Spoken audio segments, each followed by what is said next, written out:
AIIMS का दर्जा दिया जाए। रायगढ़ डेवलपमेंट करने की बात कर रही है, पर दुखद है कि हमारे पूरे प्रदेश में एक भी बस स्टैंड तक नहीं है। बस स्टैंड तो छोड़ो, बस स्टैंड के स्थान पर पीने के पानी एवं टॉयलेट की सुविधा तक नहीं है। स्थान पर पीने के पानी एवं टॉयलेट की सुविधा तक नहीं है। यह इच्छा शक्ति का अभाव।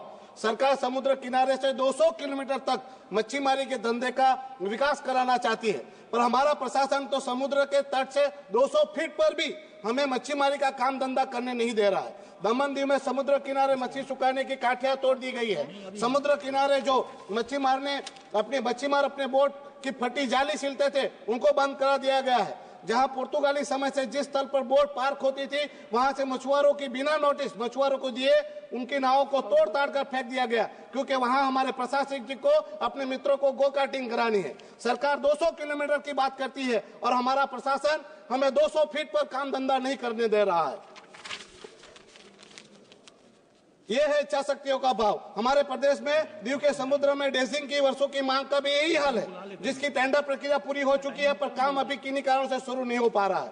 ऐसा ही हाल हमारे हार्बर का भी है। यही हाल हमारे प्रदेश के सारे प्रोजेक्ट का हो रहा है। सालों साल से पूरे प्रदेश के रोड खोद खाद के रखे गए हैं, काम पूरे ही नहीं किए जा रहे हैं। छोटे छोटे 2-3 किलोमीटर के रोड भी 5-6 साल से चलते ही जा रहे हैं। इसे कहते हैं इच्छा शक्ति का अभाव। एक छोटे से प्रदेश में IAS, IPS, IPS, दानिप्स जैसे 42 अधिकारियों की फौज के बावजूद केंद्र की ज्यादातर योजनाएं हमारे प्रदेश में लागू नहीं हो पा रही है। तो इतने सारे अधिकारी करते क्या है? हमारे पड़ोसी गुजरात का एक जिला में एक जिला जो हमारे पूरे प्रदेश से बड़ा है, वो जिला में केवल एक कलेक्टर और एक PI काफी है। तो हमारे प्रदेश में इतने सारे अधिकारी होने के बावजूद स्थिति बद से बदतर हो रही है। अध्यक्ष महोदया जी, जब हमारे संघ प्रदेश दमन और दीव का मर्जर DNH के साथ हुआ था, तब कहा गया था कि इस मर्जर से मानव संसाधनों की बचत होगी। तो इतने सारे अधिकारियों की जरूरत क्या है? और पॉपुलेशन के हिसाब से भी इतने सारे अधिकारियों की जरूरत भी नहीं है। अधिकारी सरकारी नौकर नहीं, वहां पर जागीरदार बन गए हैं, जो विकास राशि का दुरुपयोग कर अय्याशी कर रहे हैं। उनके कार्यकाल पूर्ण होने पर भी, उनके तबादले के आदेश आ जाने पर भी वो लोग हमारे प्रदेश से रिलीव नहीं होते हैं।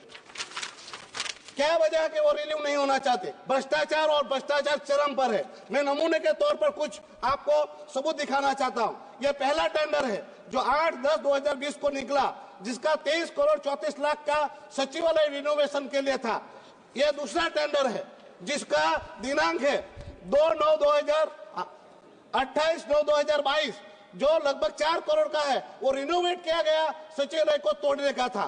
फिर से तीसरा टेंडर निकाला जाता है और वो होता है 2/9/2023 का, जिसका 12 करोड़ का, जो फिर से रिस्टोर करने का है। कहने का मतलब है 2 साल पहले बनाया गया, फिर तोड़ा गया और तीसरे साल फिर से बनाया गया। एक ही नहीं, एक और टेंडर है जो मैं आपको दिखाना चाहता हूं।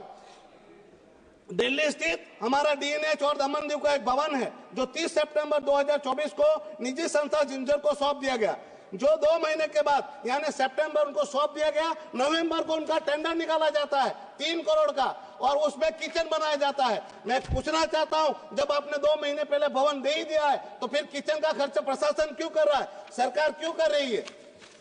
अध्यक्ष महोदय जी, हमारे पूरे प्रदेश में विकास कार्य के टेंडरों को देखोगे तो ज्यादातर विकास कार्य लागत कीमत से 40%, 45% ऊपर ही होते हैं। साथ में ज्यादातर विकास कार्य समय पर पूरा न करवाकर फिर से रिवाइज करवाए जाते हैं। 1 करोड़ का काम जो होना चाहिए वो 3-3 करोड़ में किया जा रहा है। भ्रष्टाचार का खुला खेल खेला जा रहा है। केवल ये तो सबूत तो जाकी है, पिक्चर तो पूरी बाकी है। अध्यक्ष महोदय जी, मुझे किसी ने बताया कि कुछ साल में हमारे प्रदेश में 12,000 करोड़ के विकास का कार्य हुआ। मैं आपको दावे से कहना चाहता हूं, इसकी निष्पक्ष जांच हो तो 12,000 करोड़ में से 6,000 करोड़ का भ्रष्टाचार निकलेगा।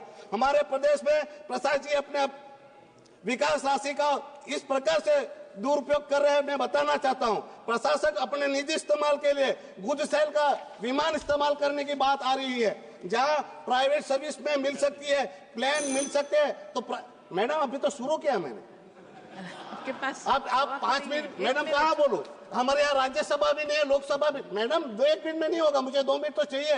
फिर क्या मैम वहां जाके क्या सपने में बोलूं? मैडम बोलने तो 2 मिनट तो दीजिए। अध्यक्ष महोदय जी, सरकार से मांग करता हूं कि हमारे प्रदेश की विकास राशि का क्या गया, सीबीआई की जांच कराए। हमारे प्रदेश में जो अधिकारी की समीक्षा कर आर्थिक बोझ समान अतिरिक्त अधिकारियों को तुरंत काम किया जाए। मैडम, मैं ये कहना चाहता हूं, सरकार गरीबों को आवास देना चाहती है और हमारा प्रशासन आवास देने की जगह लोगों के घर मकान तोड़ रहा है। सरकार मनरेगा जैसी माध्यम से रोजगार देने की बात करती है, पर हमारे यहाँ मनरेगा की स्कीम ही लागू नहीं है। सरकार हेल्थ को लेकर काफी चिंतित है, पर दुखद है कि हमारे प्रदेश में सरकारी हॉस्पिटलों में मुफ्त में इलाज नहीं मिलते। स्वराज्य संस्थाएं मजबूत होनी चाहिए। हमारे यहाँ स्टेट असेंबली नहीं है, तो स्वराज्य संस्थाओं को मजबूत करना चाहिए। तो हमें 7-7 सालों से वहां पर फंड 3 दिए नहीं जा रहे। मैडम, सरकार की आय बढ़ानी चाहिए, पर हमारे यहाँ विकास राशि से भवन बनाया जाता है, सर्किट हाउस बनाया जाता है, प्रोजेक्ट बनाए जाते हैं और वही भवन निजी हाथ में सौंप दिया जा रहा है। मैडम, मैं सरकार से मांग करता हूं कि सरकार इस सारी बातों की संज्ञान ले। सभापति महोदय, सबसे पहले तो मैं आपको